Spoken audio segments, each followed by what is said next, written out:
एक गांव में रोहित नाम का एक लड़का रहता था। रोहित हमेशा उदास और परेशान रहता था। उसे ऐसा लगता था कि उसकी जिंदगी में कुछ भी सही नहीं हो रहा है। स्कूल में उसका मन नहीं लगता था, दोस्तों के साथ उसकी ज्यादा नहीं बनती थी और घर पर भी उसे हमेशा डांट पड़ती थी। एक दिन जब रोहित बहुत निराश और हताश होकर गांव के पास एक पेड़ के नीचे बैठा था, तभी वहां से गांव के सबसे बुजुर्ग व्यक्ति रामदास बाबा गुजरे।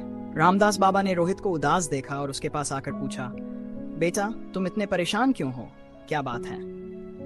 रोहित ने कहा, बाबा मेरी जिंदगी में कुछ भी अच्छा नहीं है, ना स्कूल में, ना घर पर, ना दोस्तों के बीच। मैं बहुत परेशान हूँ, लगता है कि मेरी जिंदगी में कोई मकसद नहीं है। रामदास बाबा मुस्कुराए और बोले, बेटा क्या तुम जानवरों के बारे में जानते हो, जैसे गाय, घोड़ा और गधा?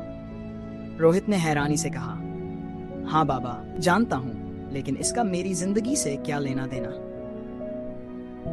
बाबा ने गहरी सांस ली और कहा, हर एक जानवर का जीवन अलग अलग होता है। गाय हमें दूध देती है, घोड़ा तेज दौड़ता है और गधा भारी सामान ढोता है। लेकिन क्या कभी किसी ने देखा कि ये जानवर अपनी जिंदगी की शिकायत कर रहे हैं? नहीं, क्योंकि उन्हें पता है कि उनकी भूमिका क्या है और वे उसे निभाते हैं। इसी तरह तुम्हारी जिंदगी में भी एक मकसद है। हो सकता है कि अभी तुम उसे नहीं देख पा रहे हो, लेकिन इसका मतलब ये नहीं कि वो मकसद नहीं है। रोहित ने ध्यान से सुना, पर उसकी उलझन कम नहीं हुई। उसने कहा, लेकिन बाबा मुझे वो मकसद कैसे मिलेगा? मुझे तो कुछ समझ ही नहीं आ रहा। बाबा ने धीरे से मुस्कुराते हुए कहा, बेटा मकसद ढूंढने की जरूरत नहीं है। तुम अपने काम को पूरी ईमानदारी और मेहनत से करते रहो। जिस दिन तुम अपना हर काम पूरे दिल से करोगे, उस दिन तुम्हें अपना मकसद खुद मिल जाएगा। मकसद कोई चीज नहीं, वो एक यात्रा है जो तुम्हें अपनी मेहनत और विश्वास के साथ तय करनी है।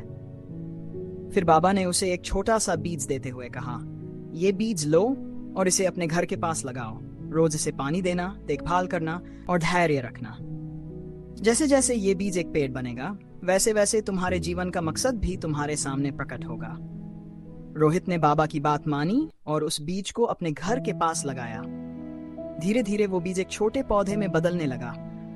हर दिन रोहित उसे देखभाल के साथ पानी देता और उसकी बढ़ती हुई पत्तियों को देखता। कुछ महीनों बाद वो पौधा एक बड़ा पेड़ बन गया। इसी बीच रोहित ने अपनी पढ़ाई पर भी ध्यान देना शुरू किया। उसने अपने जीवन के छोटे छोटे कार्यों में भी मेहनत और ईमानदारी दिखानी शुरू की। धीरे धीरे उसकी जिंदगी में बदलाव आने लगा।